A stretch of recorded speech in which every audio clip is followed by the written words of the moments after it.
So recently, we have seen quite a few new smartphones that are merely minor refreshes of their predecessors. They may use the same processor and probably the same set of camera, but just a different design. But that's not necessarily a bad thing, because if nothing's broken, why fix it, right? So this is the phone that is a very good minor refresh. It is the Honor 70, which is kind of like a minor refresh of the Honor 50 that we reviewed previously. It uses pretty much the same processor, apart from the fact that it is an updated Snapdragon 778G Plus processor. But you know what? The cameras on the Honor 70 has been significantly upgraded from the Honor 50, and here's what you need to know about it.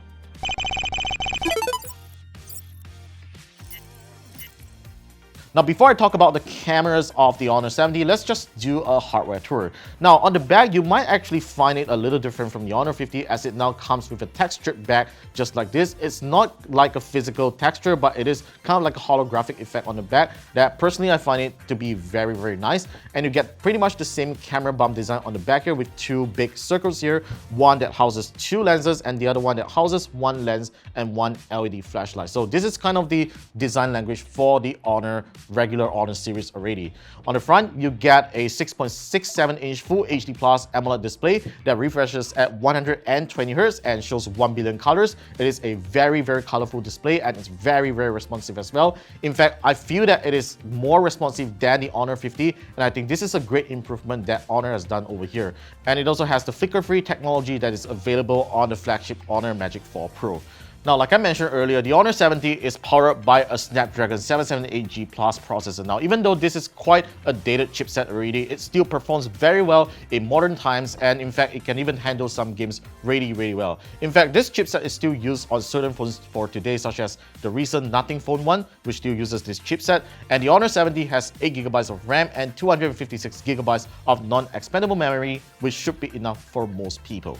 One major spec upgrade that the Honor 70 has over the Honor 50 is its battery capacity, which has been boosted to a 4,800 mAh battery with support for Honor's 66-watt fast charging. Now, even though I know there is already a faster Honor Supercharge that works at 100 watts, but 66 watts is still really, really fast, and I think Honor is still doing a great job here.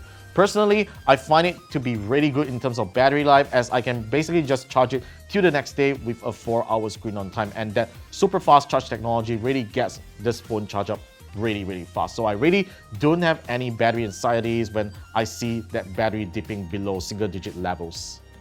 The overall software experience on this phone is really good, and personally I feel that it is even more reliable than the Honor Magic 4 Pro software. There are no lags that I can detect during the user experience, and this phone ships with Magic UI 6.1 running on top of Android 12, which I believe Honor will be distributing a future update really soon, as Android 13 is already out on Pixel phones recently. So yep, we definitely look forward to that major software update at a future time.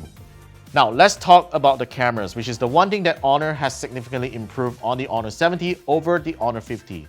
This phone features 3 camera sensors. The main one is a 54-megapixel Sony IMX800, which promises over 23% of improved dynamic range over its predecessor. The ultrawide is also no longer any crappy 8-megapixel or 12-megapixel sensor, but it is a 50-megapixel sensor as well, probably from Samsung, and a 2-megapixel depth sensor, which is something that we don't really care a lot. But then, having these two improved main sensors really matter a lot to many people out there, because based on my test, these two cameras really deliver great image quality when it comes to both low light and good lighting conditions. Especially on the ultrawide camera, you can definitely see that Honor has really enhanced the image processing with the ultrawide, where it shows better details and lower noise levels on ultrawide photos. This is something that many other phones with ultrawide cameras still do not do well, and I find that the Honor 70 has managed to excel in this department. So if you are someone that likes to use an ultrawide camera to take photos and so on, this is going to be a really great phone for doing that. And when it comes to videos, both the main and ultrawide sensor can take 4K videos at 30 frames per second, which is a significant improvement over its predecessor as well, because previously the ultrawide sensor can only take up to 1080p videos. So if you were to use this for vlogging and you require an ultrawide angle, this is definitely going to be a good one. And I personally tested the video quality. Both the main and ultrawide sensors takes really good photos. Of course, it is not as good as the iPhone 13 Pro, but considering that the Honor 70 isn't a flagship tier smartphone, I have to say that Honor has done a good job when it comes to video recording on the Honor 70. And last but not least, you still get the multi-video shooting mode on the Honor 70, which is really useful if you're shooting a vlog and required to use both cameras at the same time. And it even has this story mode that teaches you on how to create some nice short videos if you actually do not know how to do that. So yeah, I guess this is an overall good camera package on the Honor 70, and Honor has really done necessary improvements to the camera system over its predecessor.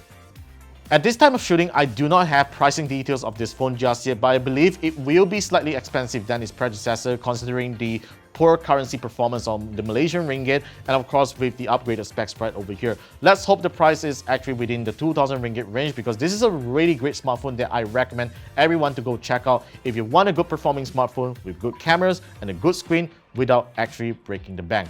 Right, so this has been a quick review of the Honor 70. Let me know your thoughts in the comment section down below, and be sure to subscribe to our channel for more videos coming right up, and I'll see you guys in the next one.